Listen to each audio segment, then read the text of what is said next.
Are your photos blurry? In this video, we're going to tell you how to fix that real fast. I'm Robert Maxfield. I'm a concert and music photographer in Dallas, Fort Worth, Texas, and welcome to Max Concert Photography, where we talk everything concert photography related. And today we're going to talk about why your photos are blurry and how to cure it, so hold tight.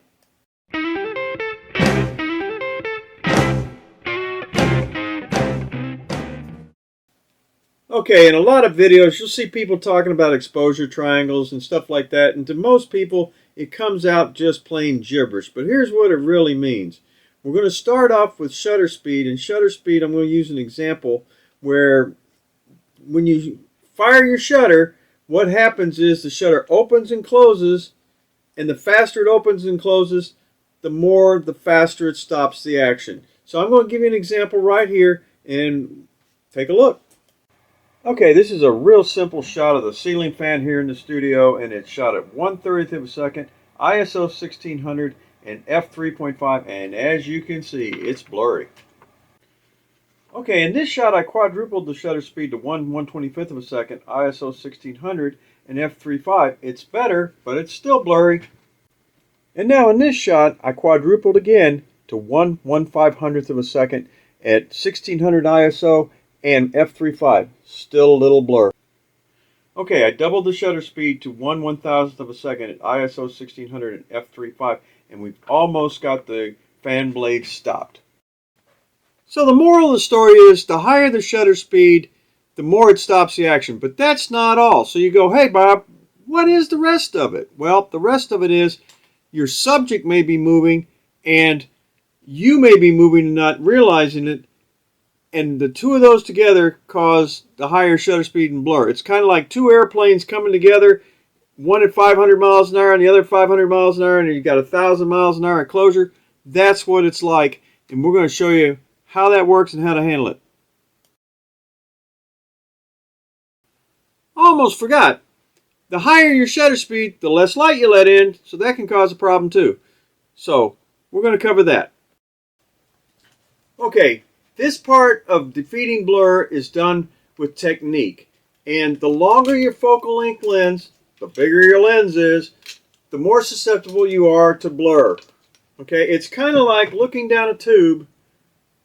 You can take a tube from a roll of paper towels, take a look at it, and you can get an idea. But the longer the focal length your lens is, the more susceptible you are to motion blur. So if you're at 200 millimeters, it's going to be pretty bad if you don't know how to handle and control the camera properly. So what you do is you take your hand and you put it underneath the barrel of the lens. You hold it firm. You take your elbows and you put them into the center of your chest. You take a look through the viewfinder. You focus on what you need to focus on. Take a deep breath. Let it out. When you get all your breath out, you fire the trigger. You push the shutter button, and it takes the photograph. Oh, that wasn't good. Bang. Okay. So on shorter focal length lenses, it's not as critical because you don't have that big motion going on. You still use the same technique. You take and put your elbows into the center of your chest, look through the viewfinder, take a deep breath, exhale. When you get to the bottom of the breath, you fire the shutter button, and that's how you hand hold and defeat motion on your side of the fence, and then all you have to worry about is the motion from your subject.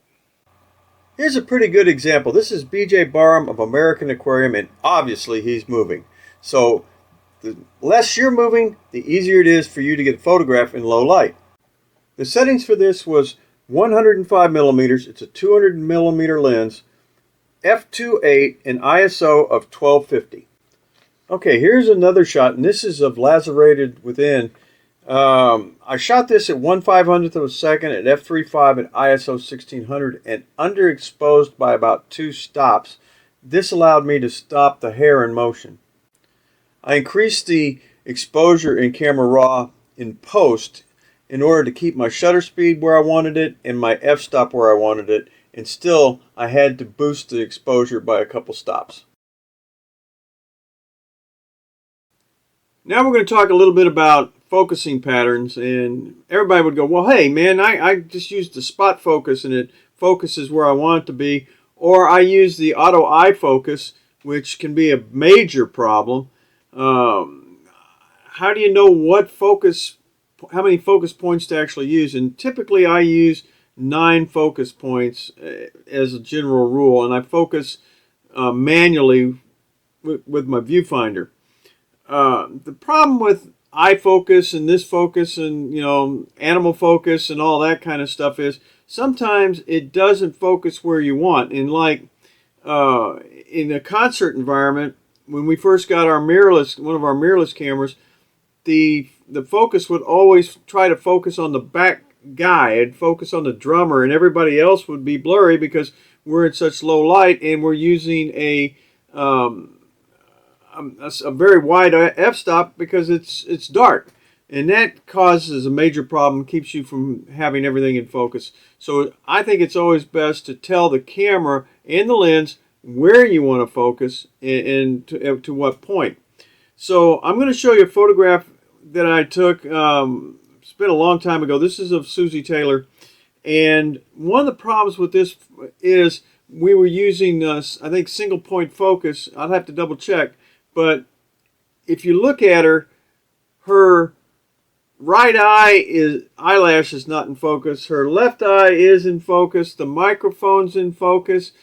This is caused by a longer focal length lens, and in this case we were using a 200 millimeter lens at probably f2.8, f3.5, and you have a depth of focus of probably 2 to 3 inches. So you have what's in focus and what's in front of and behind gets more and more out of focus as you go. So that causes a major problem, especially in low light, because I know a lot of people say, hey man, I want that f1.2 lens. If I could get a 0.95 lens, I'd want it. But that causes problems especially with the longer focal lengths and being able to have what's exactly in focus and not too little or not too much, or it's harder to adjust. If you look real close at the photograph, I did use 9-point focusing. If you used a single point focusing, it would be a nightmare because everything would be out of focus except that one spot. But if you look at the picture, she's got the microphone in focus, her earrings in focus, her hair's in focus, her left eye's in focus, but her right eyebrow is definitely out of focus. And this is due to the focal length of the lens that we used and the f-stop.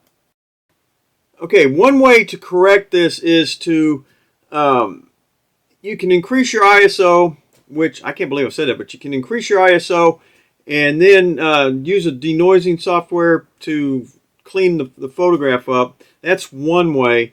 And another way, which is the way I actually prefer, is to underexpose my photograph and then increase my exposure in Camera Raw, Lightroom, whichever one you want to use. And that's my preferred method, but that cures a lot of those problems. By setting my shutter speed and my f-stop and underexposing, it keeps me from blowing out my highlights and gives me the shutter speed and the f-stop that I want to stop the action and have enough depth of field to make the photograph the way I want it. Another way to keep from getting blurry pictures is to use more of a wider angle lens than the telephotos. I use a 28-105, and when I'm shooting wide shots, a lot of people use 24-70s, those 24-120s, 24-105s, and at 24 millimeter or 28 millimeter, you tend to get a lot more depth. I'm going to show a photo of Susie that I took with the 28-105, so you get a little idea of what I'm talking about. If you look at the photograph, you can see she's in focus, but all the other band members and the stage is in focus. And I'll tell you what the f-stop and all that is, the shutter speed, right after the shot. When you use a wide-angle lens, the more you have in focus in front of and behind your focus point. Okay, this shot was shot with an APS-C camera, and the focal length of the lens is 18 millimeter, which is equivalent to 27 millimeter in full frame. The shot was at 1/60th of a second, ISO 1600, and f-stop is f4. And as you can see, everything is in focus, including the drum in the very back. Okay, the next thing about why you get blurry pictures is sometimes your camera is in the wrong mode. And like on this camera, it has different placements for switches for AFS, which is for shooting stationary, non-moving objects. You can set it up for AFC, for its continuous, for shooting moving objects. It has full manual focusing where you can do that. You want to make sure that you're in the proper mode for the proper thing that you're photographing. And then it's also got a focus limiter switch on it that sometimes gets out. It drives me crazy. Sometimes it'll be in the wrong mode and it won't focus past a certain point.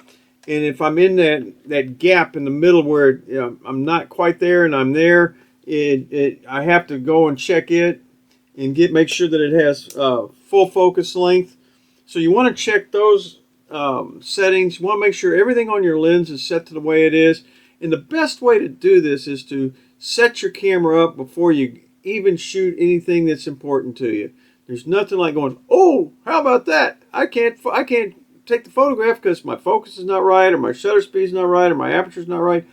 Man, please make sure you're in the right mode for whatever you're going to do so that you don't have to fumble while you're doing it. And hey, I'd like to take a little time out and thank you for watching our videos. Hopefully you watched all the way to the end and you get to see this, so that would be great. But if you have any comments, confusions, concerns, anything like that, man, please go ahead and put them in the comments. We answer our comments. Like and subscribe if you find anything useful here. We thank you for that, and we'll see you next week. See ya.